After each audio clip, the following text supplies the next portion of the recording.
Hello everyone, welcome back to the channel. Today we are going to talk about mitosis as this process is again very important during the cell division. And before going straight into the process of mitosis, let us understand some basic terms with respect to this process. जब mitosis बोलते हैं तो सबसे पहला question दिमाग में आता है is what is mitosis, right?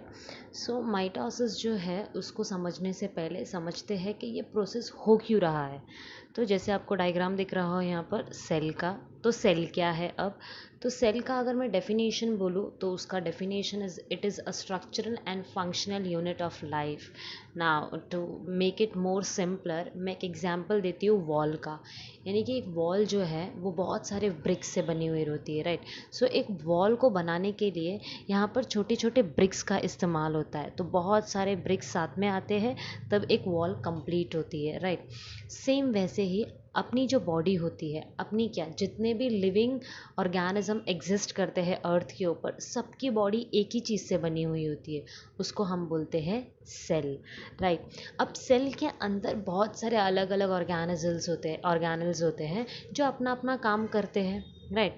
Cell जो है वो बहुत ज़्यादा इम्पॉर्टेंट है, यानी कि स्ट्रक्चरल बनाने के लिए एंड फंक्शनल यानी कि फंक्शन करने के लिए, लाइफ के लिए बहुत ज़्यादा इम्पॉर्टेंट है। तो ये तो हो गया सेल के बारे में। तो माइटोसिस क्या है? माइटोसिस एक टाइप का सेल डिवीजन है जो कि बेसिकली क्या करेगा, सेल को बहुत ज़्यादा अमाउंट में प्रोड्यूस करेगा। जैसे मैंने अभी आपको बोला वॉल के लिए बहुत सारे ब्रिक्स की ज़रूरत है, तो वो बहुत सारे ब्रिक्स जैसे हम लाते हैं, सेम वैसे ही हमें बहुत सारे सेल लाने हैं। और बहुत सारे सेल कहाँ से लाएंगे? ये प्रोसेस से, जिसको हम माइटोसिस बोलते हैं। ये प्रोसेस को हम लोग बोलते हैं एक टाइप का सेल डिवीजन, जो क्या करेगा, दो आइडेंटिकल डॉटर सेल्स बनाएगा। तो दो आइडेंटिकल डॉटर सेल्स का क्या मतलब हो गया? ये एक सेल है, ये सेल के अंदर बहुत सारे कंपोनेंट्स होते हैं, जैसे माइटोकॉन्ड्रिया, डीएनए, न्यूक्लियस, बहुत सारे अलग अलग, ठीक है? ये जो भी अंदर सारे ऑर्गेनल्स प्रेजेंट है, जैसे ही मैं इनको दो में डिवाइड करती हूँ, यानी कि ये एक सेल को अगर मैं दो में डिवाइड करती हूँ, तो ये सारे के सारे कंपोनेंट्स जो है वो दोनों सेल में इक्वली डिस्ट्रीब्यूट होने चाहिए, यानी कि दोनों को इक्वली मिलने चाहिए।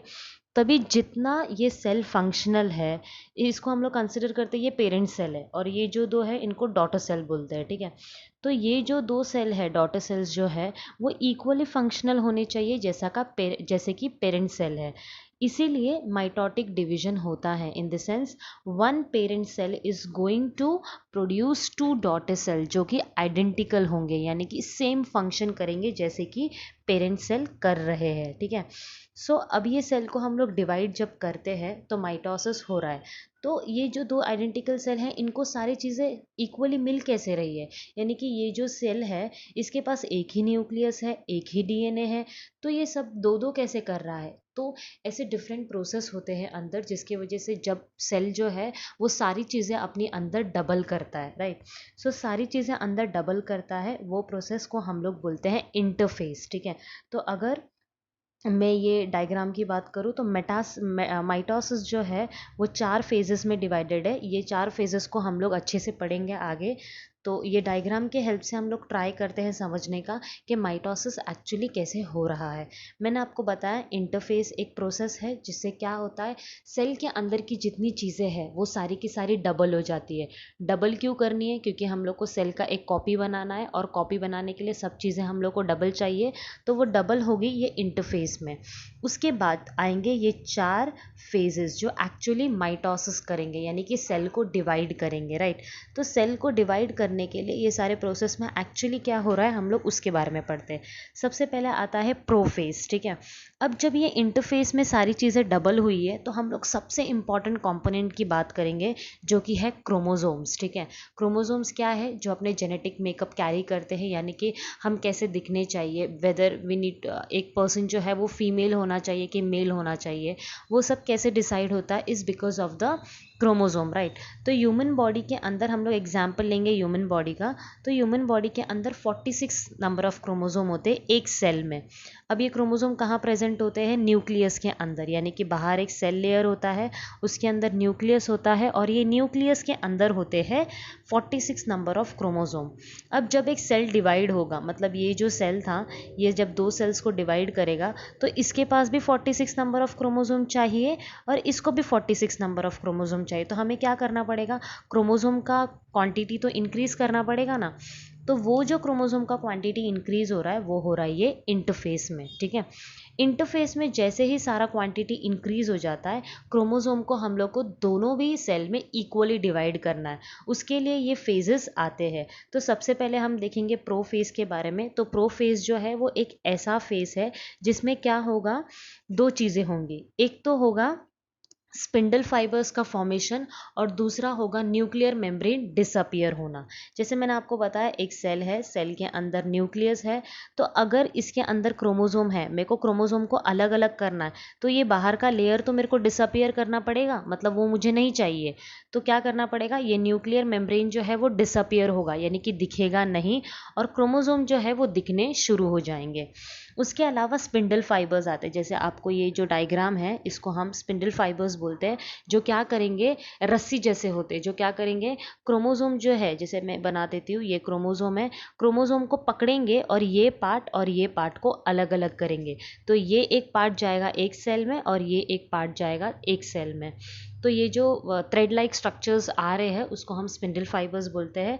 तो प्रो फेज में दो चीज़ें हो गई, एक तो हो गया स्पिंडल फाइबर्स का फॉर्मेशन और दूसरा हो गया न्यूक्लियर मेम्ब्रेन का डिसअपियर होना, क्योंकि स्पिंडल फाइबर्स जो होते हैं वो न्यूक्लियर मेम्ब्रेन के बाहर फॉर्म होते हैं। अगर न्यूक्लियर मेम्ब्रेन नहीं जाएगा तो स्पिंडल फाइबर्स क्रोमोसोम को अटैच नहीं हो पाएंगे। Then the second phase is metaphase, जिसमें आपको दिख रहा होगा कि जितने भी क्रोमोसोम है वो सारे सेंटर पर आ गए। अब क्रोमोसोम का स्ट्रक्चर थोड़ा सा मैं एक्सप्लेन कर देती हूँ आपको। क्रोमोसोम जो होता है वो एक शॉर्ट आर्म और एक लॉन्ग आर्म बनाता है। तो इसको हम पी बोलते हैं ऊपर वाले को, और नीचे वाले को क्यू बोलते हैं। तो पी और क्यू मतलब ऐसे फॉर्म करता है। तो जब भी हम लोग सेल में डिवाइड करते हैं क्रोमोसोम को, तो स्पिंडल फाइबर्स इधर सेंटर में आकर अटैच हो जाते हैं, जिसको हम लोग सेंट्रोजोम बोलते हैं। इसके अंदर एक प्रोटीन होता है काइनेटोकोर, उसको एक्चुअली स्पिंडल फाइबर आकर बाइंड करता है ताकि वो अलग अलग कर सके। एक क्रोमोसोम जब अलग अलग होता है ना, तब दोनों में इक्वल डिस्ट्रीब्यूशन होने के लिए एक शॉर्ट आर्म और एक लॉन्ग आर्म, जिसको हम लोग क्रोमैटिड बोलते हैं, तो ये एक सेल के पास जाएगा और ये दूसरा जो है वो दूसरे सेल के पास जाएगा।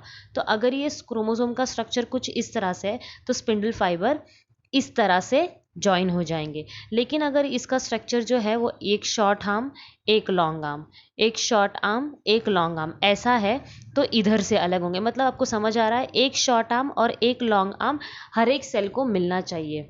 ओके, सो इस तरह से वो डिवाइड करेंगे। तो आपको यहाँ पर स्ट्रक्चर दिख रहा होगा, एक शॉर्ट आर्म एक लॉन्ग आर्म कर कर पूरा स्ट्रक्चर जो है वो बीच में आ गया है। तो बीच वाले पोर्शन को हम लोग बोलते हैं इक्विटोरियल रीजन। तो मेटाफेज में क्या हो जाएगा, स्पिंडल फाइबर्स जो है वो काइनेटोकोर या सेंट्रोमर को जाकर अटैच हो जाते हैं, और सारे के सारे क्रोमोसोम जो है वो सेंटर में इक्विटोरियल रीजन में आकर सेटल हो जाते हैं। अब आएगा एनाफेज, जहाँ पर एक्चुअली क्या हो जाएगा, स्पिंडल फाइबर्स पूरा अपना पावर लगाएंगे और क्रोमोसोम्स को अलग अलग कर देंगे। और जैसे आपको दिख रहा होगा, क्रोमोसोम जो है मतलब क्रोमैटिड्स जो है वो अलग अलग हो चुके हैं, और कुछ इस तरह का स्ट्रक्चर हमें ऑब्जर्व होगा। जैसे ही ये अलग अलग हो जाएंगे, टेलोफेज में क्या हो जाएगा, अब जैसे मैंने आपको बोला कि न्यूक्लियर मेम्ब्रेन जो था वो डिसअपियर हो गया था, लेकिन सेल के पास तो न्यूक्लियर मेम्ब्रेन होता है। तो क्या यहाँ पर क्या करना पड़ेगा, न्यूक्लियर मेम्ब्रेन को फिर से बनाना पड़ेगा, मतलब वो रीअपियर हो जाएगा। तो टेलोफेज में क्या हो जाएगा, स्पिंडल फाइबर्स जो इनको अलग करने का काम कर रहे थे वो डिसअपियर हो जाएंगे, यानी कि अभी उनका कुछ काम नहीं है, तो वो डिसअपियर हो जाएंगे। और जो न्यूक्लियर मेम्ब्रेन है वो फिर से रीअपियर हो जाएगा, यानी कि हर एक सेल का अपना न्यूक्लियर मेम्ब्रेन जो है वो बन जाएगा।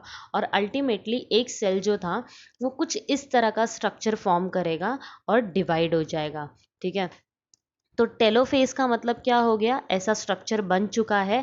अब नेक्स्ट जो एक और स्टेज होता है उसको हम लोग साइटोकाइनेसिस बोलते हैं, जिसमें एक्चुअली एक सेल जो है वो दो इसमें डिवाइड हो जाता है। यानी अभी तक हम लोग ने टेलोफेज तक सिर्फ न्यूक्लियस को डिवाइड किया, यानी कि इसके अंदर का जो जेनेटिक मटेरियल था और न्यूक्लियर मेम्ब्रेन उनको डिवाइड किया है।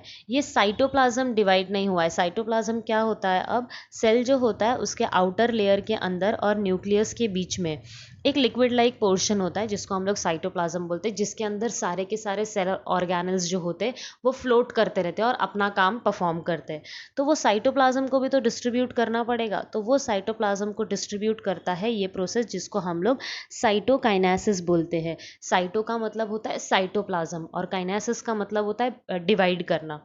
तो ये जो साइटोप्लाज्म है वो डिवाइड हो जाएगा और हमको एक सेल जो था, पेरेंट सेल जो था, वो कंप्लीटली दो डिफरेंट सेल्स में हमें मिल जाएगा। So I hope the concept is very clear to you all. और माइटोसिस हम लोग क्यों कर रहे हैं, क्योंकि हमें बहुत सारा सेल डिवीजन चाहिए। तभी जैसे बेबी जब जाइगोट फॉर्म करता है, जब इनिशियल स्टेज पर फर्टिलाइजेशन होता है, एक जो जाइगोट होता है मतलब ये एक सेल है, ये सेल से पूरा का पूरा एम्ब्रियो बन जाता है। कैसे बनता है? With the help of mitosis process. तो माइटोसिस के अलावा और भी सेल डिवीजन होते हैं, लेकिन हम यहाँ पर सिर्फ माइटोसिस की बात कर रहे हैं। तो इस माइटोसिस क्यों इम्पॉर्टेंट है? सेल के ग्रोथ के लिए, मतलब बॉडी के ग्रोथ के लिए इम्पॉर्टेंट है। बच्चों की हाइट कितनी छोटी है होती है, लेकिन जैसे जैसे वो बड़े होने लगते हैं उनकी साइज ग्रो करती है, राइट। वो किसकी वजह से हो रहा है? माइटोसिस की वजह से हो रहा है। उसके अलावा देर इज़ रिपेयर, कहीं पे हमें लग जाती है तो अपना आप अपनी जो बॉडी है वो हील कर देता है उसको। कैसे करता है? माइटोसिस के प्रोसेस के थ्रू।